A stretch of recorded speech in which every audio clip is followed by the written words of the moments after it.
So it's been a fair few weeks since I've been able to get out here, Christmas and everything and all of that. So the Weber used to sit here in this very crowded area, loads of junk on the floor. So I think the Weber's going to go over there, in at an angle, and then maybe the gasser and the pizza oven in that gap, and then down this end move the Kamado from that corner to that corner, and then probably get the Traeger in at that corner, at angles.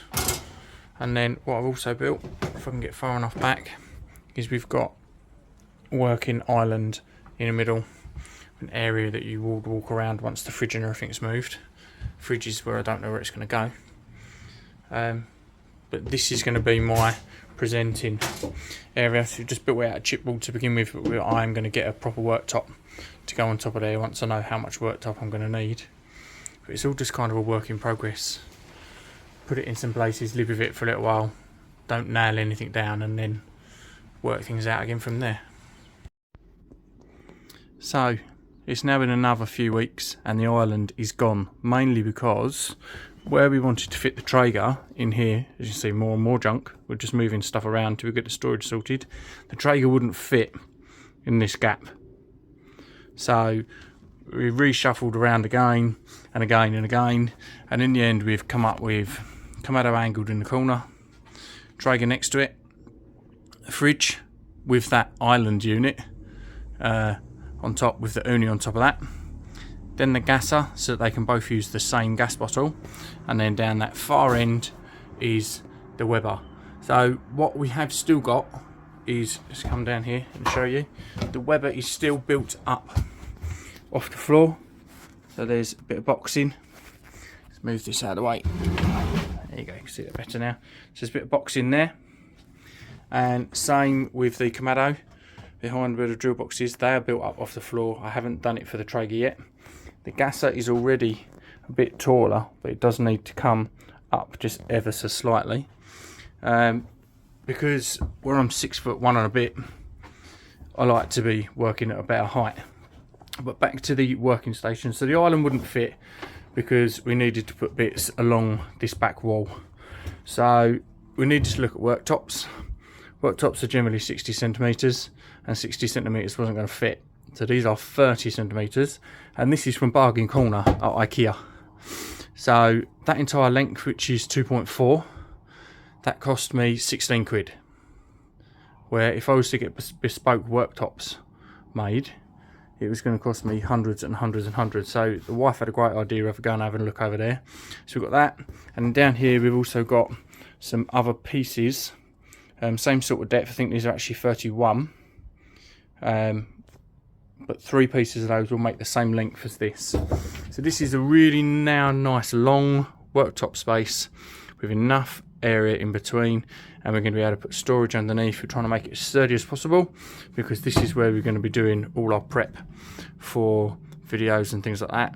So as much as I really wanted the island, it just wasn't going to fit without taking out more of the garden, and should have killed me if I'd have come out here anymore, because we're already taking up now over a third of the main garden space, and it just wasn't going to work. But it's looking, it's got so much more potential now. We've got that workspace in top. On the better days, better weather days, there's nothing to say I can't set a camera up out here and do the presenting, but we're going to have to kind of mix and match it between what videos we've got. So this is all cut in place. Unfortunately, we have had to cut pieces out around stud work and things that are holding the rest of the shack together, because this isn't the original plan to have this here. That is annoying because this corner's not square, so it's not cut particularly well. We'll see if we can piece some pieces in there. But as I say, this is where we're going to be doing all of our prep. We're going to get some storage underneath, and then these other bits of shelving we got here will probably go in this corner to give me a bit more workspace, kind of an angle in there. So very annoyed about the island, but we're still making it work. So I've now added some shelving. So this is just chipboard on some struts connected to the legs that's holding up the worktop. So we've got some storage underneath there, so we can start to get some stuff away. And then there's space to still put another shelf in places underneath. I've got to work out exactly where I think it's going to go. But today we are looking at this space. So there's the Kamado. And then we've got this space here that used to have a little triangular piece of worktop in there. So these are the original struts that had the worktop on it before. So these other pieces of worktop that I picked up from IKEA, they're in exactly the same colour, or they're not worktop. Let's get this in place. So that is going to sit in there, and then another piece in there, which might not be as easy as I think it's going to be because everything's not 100% square. We've just got to get that screwed in there. Still got plenty of access around the Kamado. There's another bit of worktop area and then space underneath where we can store more stuff. So I've got it in place.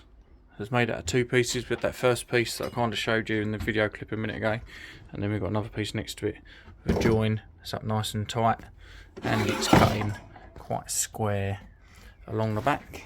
But it gives me a nice place to keep my stool, which is what I sit on when I'm talking to you guys. And then we've got plenty of space to get some more shelving in there as well, so we should have plenty of places to get stuff stored. So that's all in. We've got a nice little cubby place for the stool, charcoal storage underneath there, or I can put more shelves in. This is a really nice working space for let's put the flash on, there we go, a bit better. Really nice working space for when I'm using the Kamado. All the rubs up along here. So I'm burping because I've got beer. So all the core ones, the chili ones, sauces, other bits, and then A&O ones at the other end. Everything's up on the wall as it was, but it goes down even further. And then everything is along the back wall all together. Oh. Traeger is now up on a plinth, so it's a little bit higher. I've said this before, because I'm quite tall, I like things built up more. That's why the worktops are considerably higher than what they were, like would be for standard height. As for the roof and the guttering, I'm not doing the guttering in this video, mainly because the roof is no good. So this is the original end, and that is, the water is coming through. So the new end's okay, except for it still comes through slightly at the bottom, but because of this I'm gonna have to redo the entire roof, so need new roof solutions. And there's not really any room to fit the guttering in behind here, because the next door's fenced, so it's all gonna need rethinking as to where to go next. Picture's gone wonky at that end. But yeah, everything's in place. More room for more storage underneath here, but fundamentally happy.